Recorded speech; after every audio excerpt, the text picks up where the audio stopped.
Pretty exciting moment for us here in studio. We have some special guests. Yeah, it's kind of an emotional thing for a lot of sports fans. I'm a lifelong fan of the Buffalo Bills and the Buffalo Sabres. Still waiting for the Bills to win a Super Bowl. Still waiting for the Sabres to win a Stanley Cup. But we have some champions in studio with us.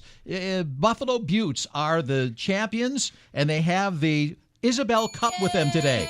Emily and Jackie are here. Congratulations. Thank you. Fantastic. A 3-2 win over the Boston Pride, 3-2. Emily, you had one of the goals. And something interesting, Jackie, why don't you tell us about who scored what turned out to be the winning goal? Yeah, so it was 3-2. The third goal was scored by Corinne Bowie.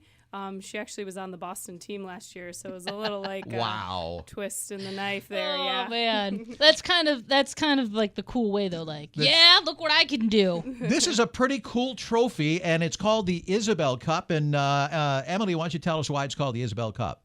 Not for the people who don't know, Isobel is Stanley's daughter, so this is Stanley Cup's daughter cup. So Isobel Cup. It's the baby cup. Yeah, so I think it's a pretty unique name for it. And for anyone who doesn't know, there you go. It's definitely not small in size though. No, I mean, it's it not. looks good. That's an impressive cup.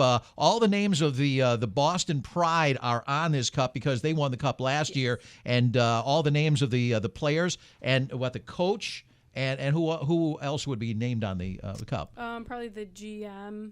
The athletic trainer. The important people. Yeah, listen.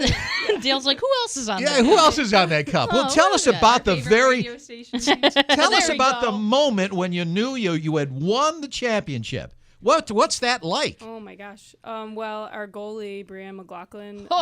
Really, yeah, let's talk about that for a minute. We should talk about that. Really stood on her head that last game, and she ended up announcing her retirement midway through the season. So we knew it would be her last game, and to really put her out with that win was amazing. And She had what, 62 saves? yeah, something crazy. And like a bunch of them came in that final period. Absolutely amazing. You had built a 3-0 lead, and you held on. Boston came close. It was a 3-2 final, and like you said, Brianne, she just stood on her head to win that championship. But then why don't we talk about the moment that you had won? The clock shows 0-0, and it's 3-2 Buffalo. You are the champions. Oh man, it was crazy. I think we all couldn't believe it, but believe it at the same time because we did really play really strong 3 last games there in the season. So just the joy was happy. Our coaches were so happy. I think our athletic trainer was probably the happiest one, but it was really fun, and we just really enjoyed the moment. I have to say that, Buffalo's been in a drought. Really no championships for a while, and it took women to get it done.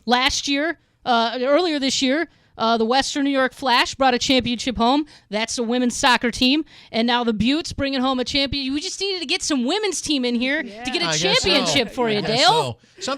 Sometimes it all comes down to chemistry. Sometimes it's beyond talent. It's chemistry, and you certainly had it this year. Right? Yes, they did. So what are the plans now? Because I think it's important to note this stuff because this is part of the development and how to grow the sport and how to really get recognition.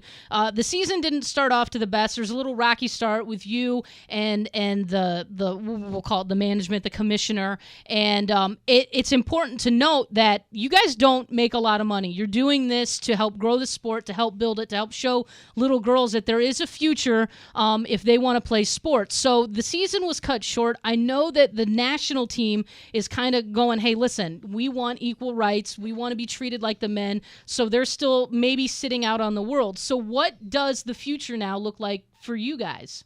I think we're definitely, obviously our main goal is to grow the game. We're here to influence the younger generations to want to play hockey and, want to be us. So I think what the national team players are doing is really amazing, and it's really the right step forward because they're not just doing it for themselves, they're really doing it for the generations before them.